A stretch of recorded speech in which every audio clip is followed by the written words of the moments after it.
Bueno, feliz noche para todos. Estoy muy contenta que se hayan conectado para conversar. Esto va a ser una conversación. Vamos a ir viendo material que me he propuesto a desarrollar para llevarle la información a colegas que quizá no tienen este acceso a las narrativas actuales, están lejos de lo que estamos en este momento viviendo por aquí en Estados Unidos, también a quienes están todavía tratando de adaptarse a esas nuevas narrativas porque no es fácil y me incluyo, después de tener una formación un poco diferente debido a que las realidades eran diferentes, ¿verdad? Cuando yo estudié hace muchos años, todavía nos estamos adaptando y nos tenemos que seguir adaptando porque la comunicación va siempre en progreso, así como la tecnología. Entonces, bueno, no creo que en 40 minutos me baste para explicarles todo lo que quisiera, pero vamos a hacer el intento de hablar de lo más importante. ¿Por qué hablar en este momento del storytelling? Tenemos que saber que no es suficiente con informar, necesitamos conectar con esas audiencias que están también cambiando día a día con todo lo que es la evolución de la tecnología. Ya sabemos que la televisión está pasando quizá a un segundo plano y los grandes medios se están adaptando y se están transformando en canales multimedia. El storytelling convierte los hechos en experiencias memorables y eso es algo que tenemos que tomar siempre en cuenta a la hora de abordar cualquier tema. Yo me atrevería a decir que no hay un solo tema que podamos reportar que no se pueda convertir en una historia memorable. Nuestro propósito siempre debe ser contar historias que emocionen, que inspiren y que movilicen a la gente. Y ya vamos a ver algunos ejemplos de cómo un, eh, eh, digamos, como una estrategia de storytelling ha movilizado masas a nivel global. Vamos a admitir aquí a Daniela.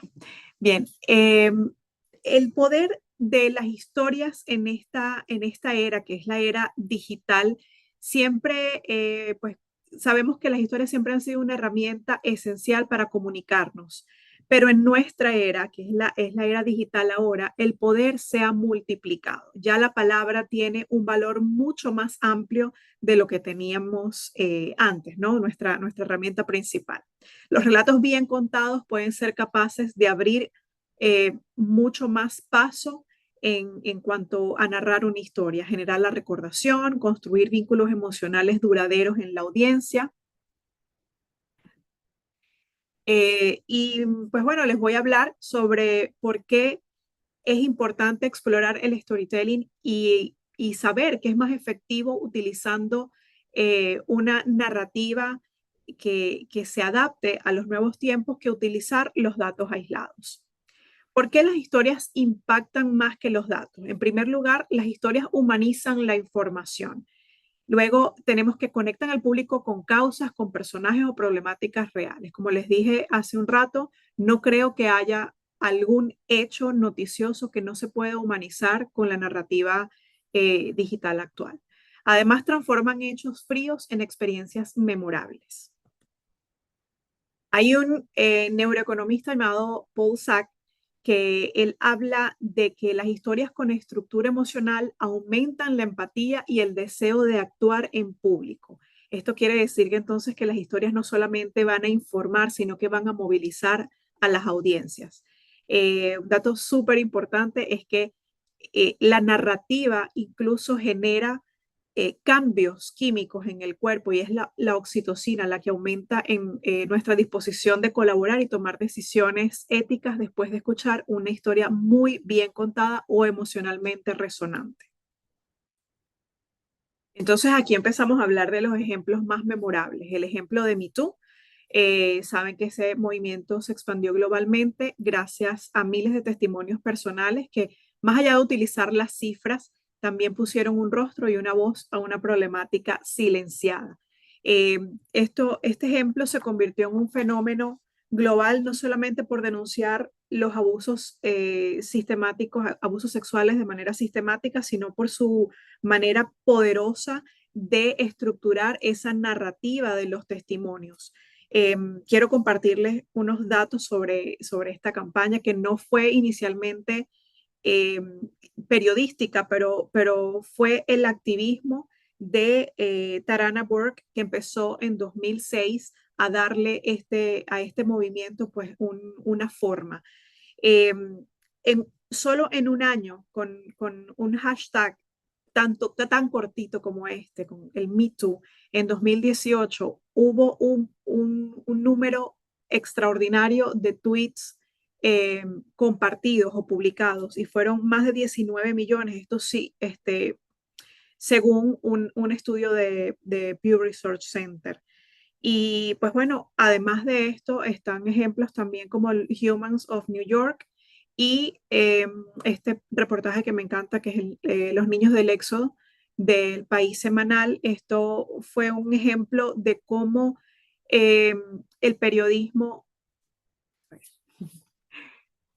bienvenida Laura, cómo el periodismo pues no solamente quiso contar una historia de migración, sino que se puso en los zapatos o en los ojos de los más vulnerables que eran los niños.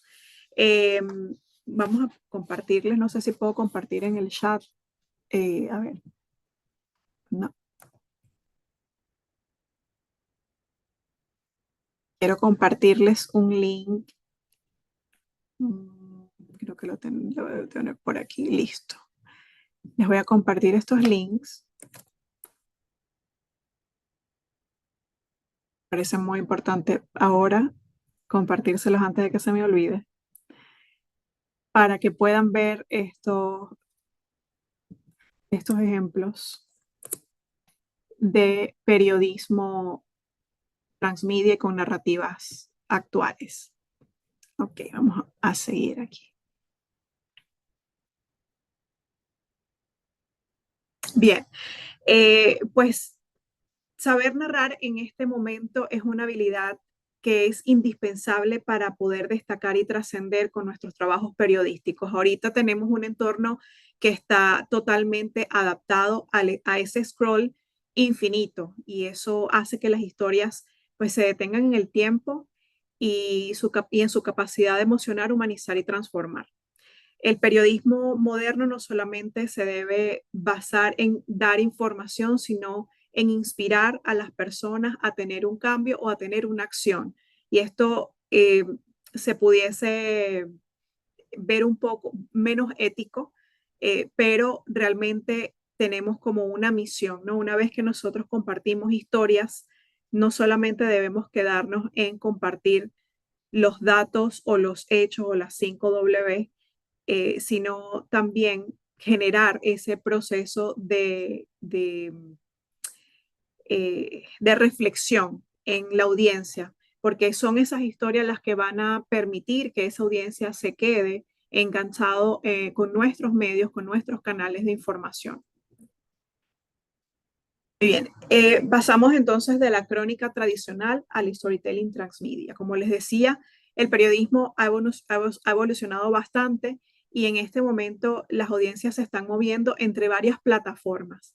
Consumen un contenido en múltiples formatos y se dividen en múltiples formatos. Pero algo muy importante que debemos tomar en cuenta es que una historia no solamente debe dividirse en varios formatos de publicación sí, de publicación, sino que debe cada uno de ellos tener vida propia. O sea, la pieza que utilicemos para Instagram puede conectarse con la de YouTube, puede conectarse con el artículo o con el blog, pero cada una debe tener vida de manera individual, aunque se complementen las tres, sin perder obviamente el rigor informativo y permitiendo que las nuevas plataformas tengan ese lenguaje exclusivo de que pueda atraer audiencias diferentes, aunque toquemos el tema de una misma situación o un mismo caso, todas las plataformas requieren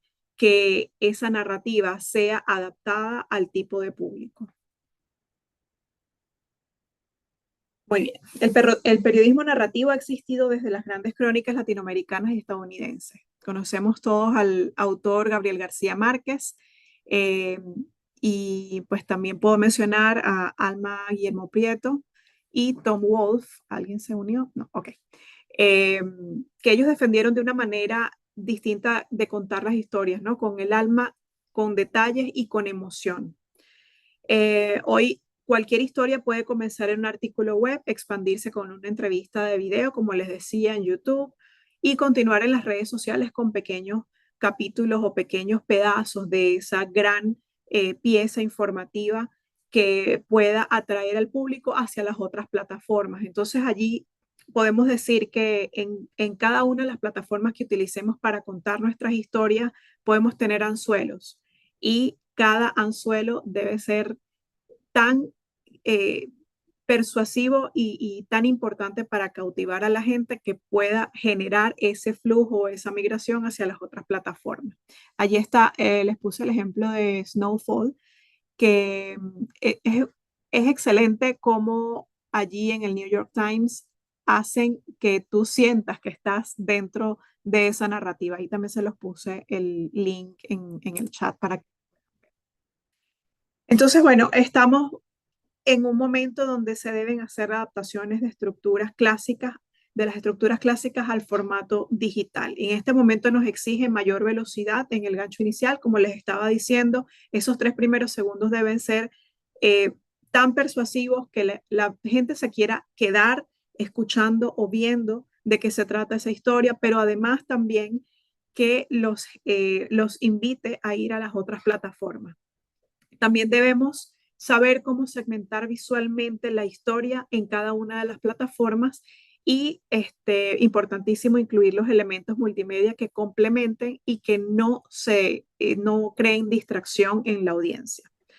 Eh, Tenemos también que tomar en cuenta que la estructura clásica de nuestras historias, de cómo contamos las historias, no deben cambiar, sino que se deben integrar con estas nuevas narrativas. Entonces tenemos que la estructura clásica es inicio, desarrollo, clímax y desenlace, y podemos hacer que incluyendo el scroll narrativo, los microcapítulos visuales y la modularidad, lo que les decía de dividir el tema en varias secciones que por sí mismos tengan un mensaje o la vida misma en ese pequeño capítulo pueda funcionar para dar la información de una parte de la pieza es súper importante para que después se pueda complementar y todo junto pueda ser parte de un reportaje transmedia.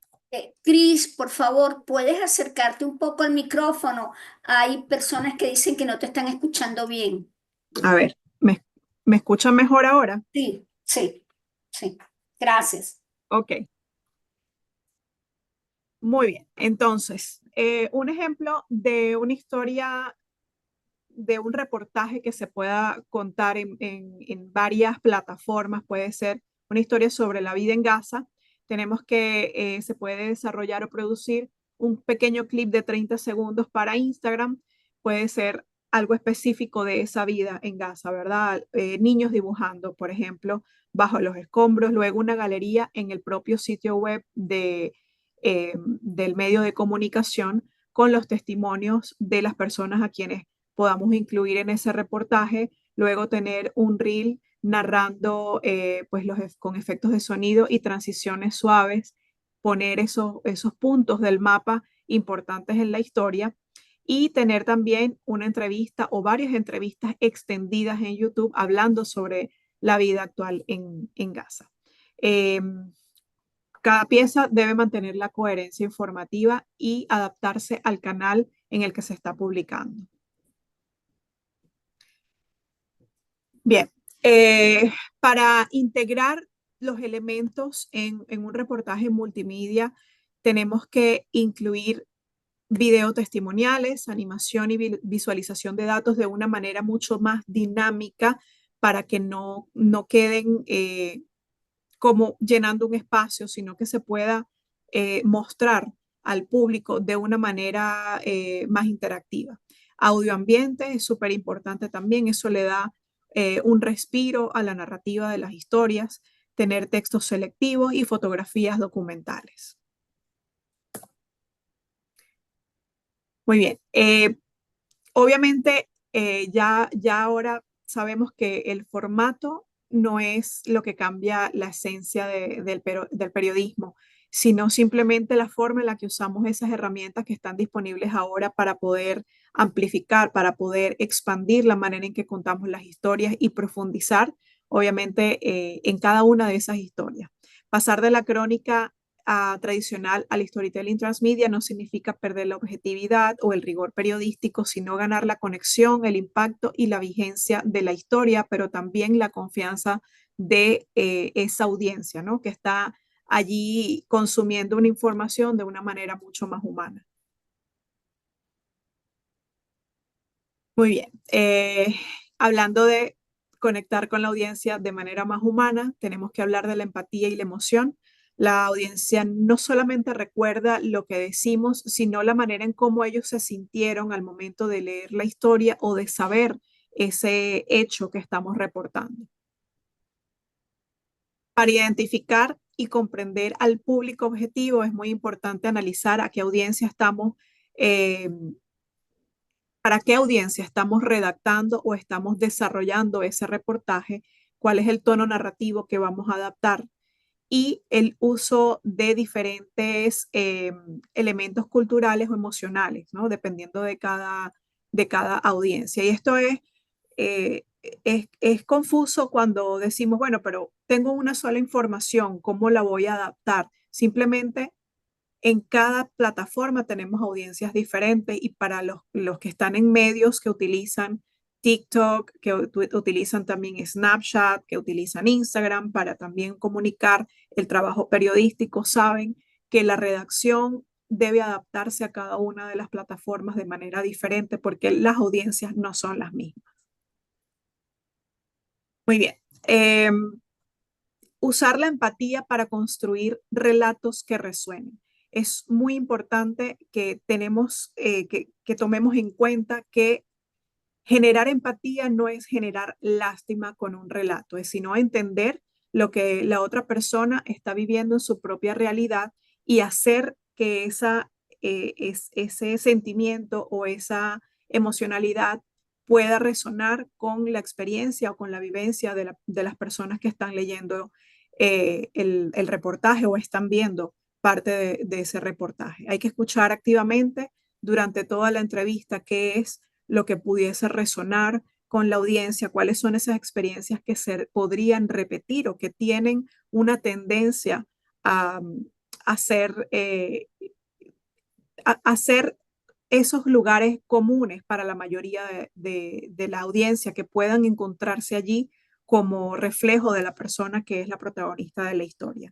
Evitar los prejuicios y las etiquetas. Ahora es muy importante, sobre todo cuando estamos narrando historias sobre la comunidad LGBTQ+, ponerse en el lugar de la persona que está abriendo su corazón, que está pues haciendo eco de las voces de muchos de los miembros de esta comunidad que no se atreven todavía a contar lo que sucede en sus vidas o lo que han pasado durante sus vidas para poder ser reconocidos o ser escuchados. Hay que elegir ángulos narrativos que dignifiquen a las personas y no que las victimicen. Eh, hay muchas maneras de conectar y no siempre es desde el dolor y eso hay que tomarlo muy en cuenta. El papel de las emociones en la retención y viralización de los contenidos. Bueno, la emoción siempre se debe ver como una herramienta de impacto y retención en los reportajes. Los contenidos despiertan emociones distintas en cada persona, pueden despertar indignación, esperanza, ternura, pueden despertar incluso odio hacia alguna situación y hay que tener mucho cuidado con cómo contamos esas historias para poder pues, generar las emociones que de verdad queremos que se generen en el público. Muy bien.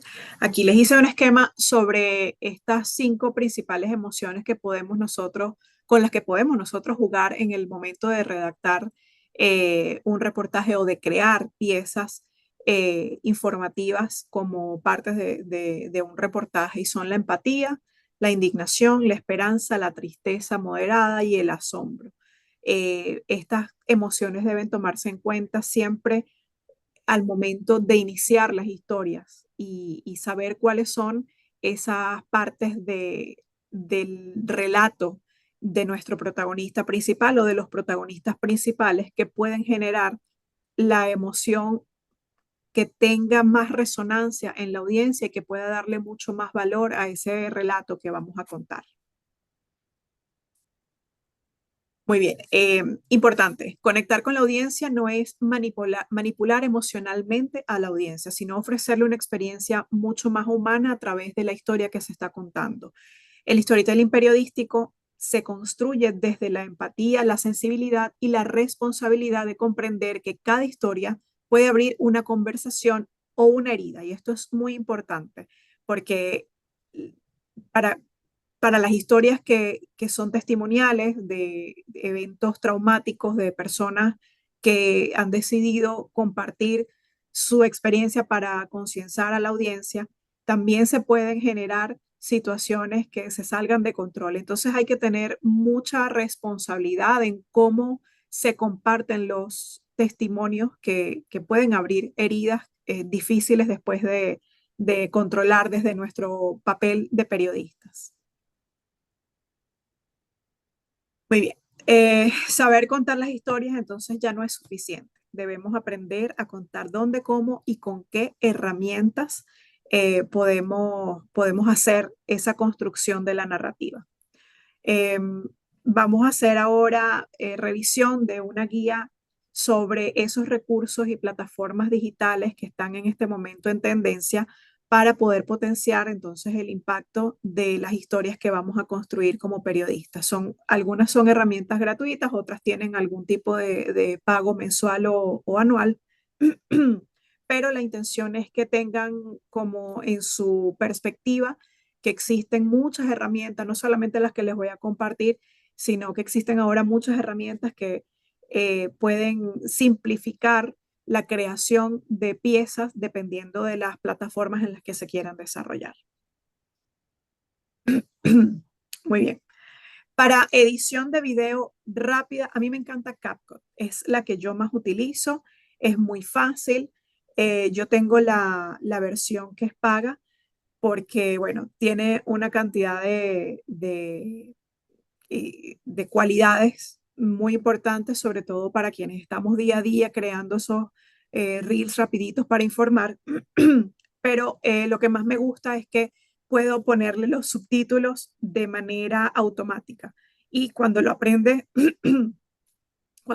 ay Dios mío, cuando lo aprendemos a usar, entonces esos títulos se generan muy rápido y además podemos corregirlos rápidamente cuando hay un acento que no va o cuando hay una mayúscula que debería ir y no la han puesto. También tenemos para la narrativa visual el Canva, por supuesto que lo utiliza muchísima gente. Hay otro que se llama Studio, que a mí me encanta, me gusta mucho más que Canva, aunque no tiene tantas ¿cómo se llama esto? Tantos templates como en Canva. En Canva siento que la gente se siente también bien identificado o se siente como que más cómodo utilizando Canva porque como que agarran un template y lo pueden modificar rapidito. Yo por mi necedad, porque soy necia, utilizo Studio, que es de GoDaddy, eh, la misma gente que tiene las plataformas de website. Y esta es una herramienta que permite editar desde cero y colocar tantos elementos, tantos colores, ustedes se puedan imaginar. Además tiene eh, conexión con fuentes gratuitas de fotografías. Para el scrollytelling, para crear esos reportajes visuales con desplazamiento fluido, o sea, que puedan ustedes tener ese movimiento que ahora la audiencia digital exige esta shorthand y tilde. Para las personas que se dedican más a audio, está para los podcasts y los audios para sus reportajes, está Anchor y Descript. Y para las infografías y los datos está Flourish y Datagropper.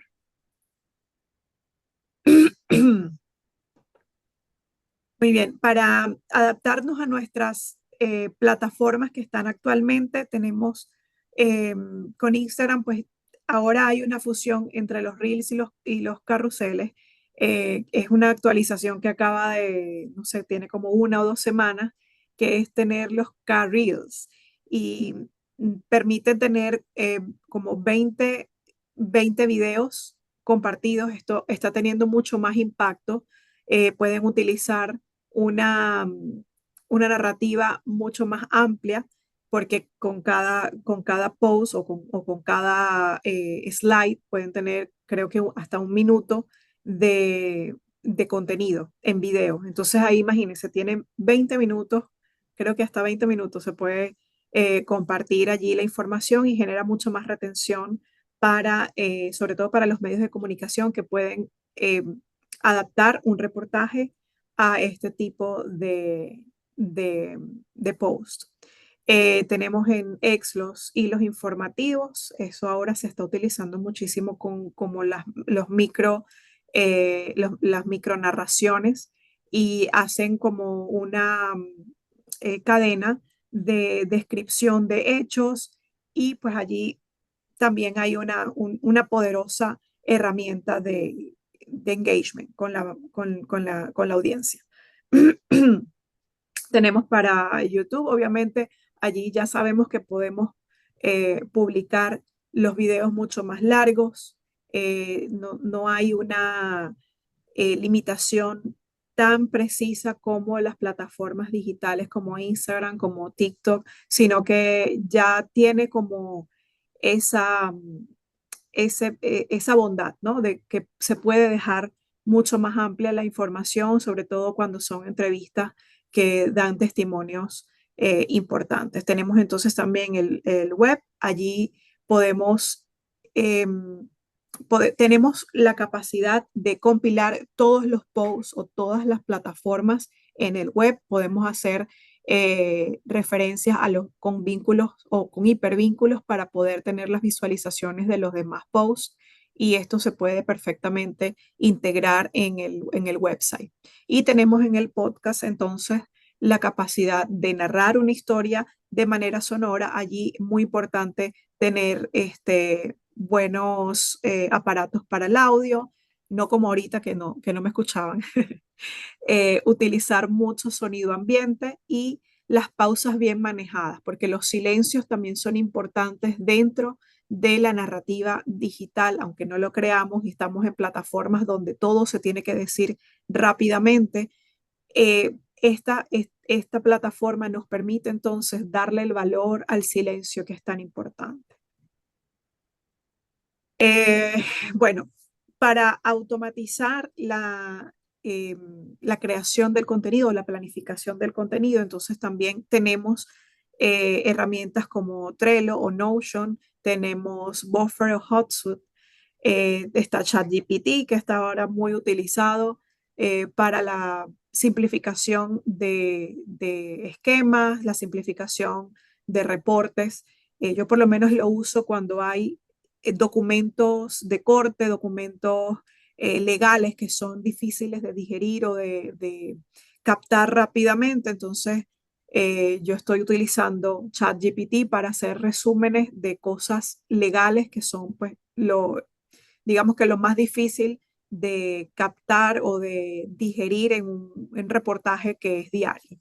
Y tenemos el Headliner que adapta los clips de podcast a videos para redes. Eh, bueno, entonces el periodismo moderno no solo se escribe, sino que se diseña, se planifica y se distribuye estratégicamente, dependiendo de la audiencia a la que queremos llegar y a la audiencia que nos sigue regularmente o tradicionalmente en nuestros contenidos. Entonces, vemos que una buena historia puede perderse si no se adapta a ese entorno digital. y cuando está bien contada, bien pensada y bien ejecutada, puede recorrer el mundo en segundos y dejar muchas huellas por muchos años. Así que muchas gracias. Ahora,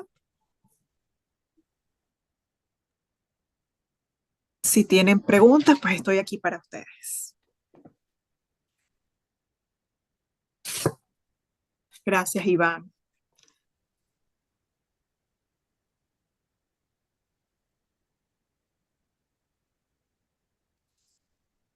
Muy bien, interesante. Pues dependiendo del medio en el que te estás desenvolviendo y en el que estás compartiendo la información, tienes que ver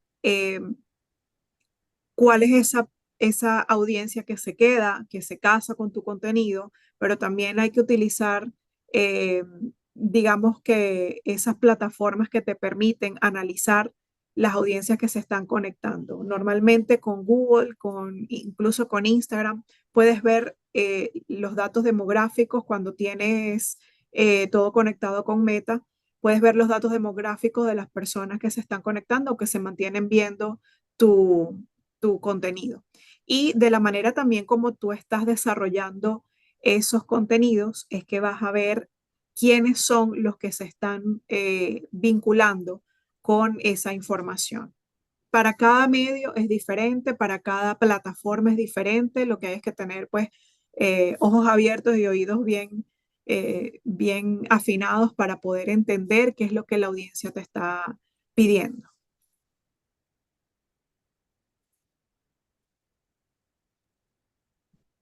¿Alguien más tiene otra pregunta? De nada.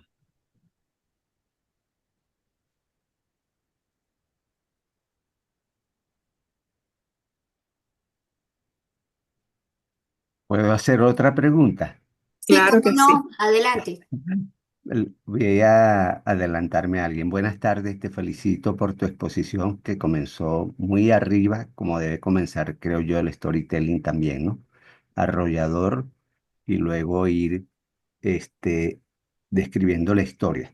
Pero me quedó una duda, porque cuando decías que es contar la historia y obviamente tiene una exposición, no hablemos de conflictos, sino del nudo y el desenlace como clásicamente se hacía, pero eso no aplica de manera formal en toda esta gama de nuevos medios digitales, ¿cierto?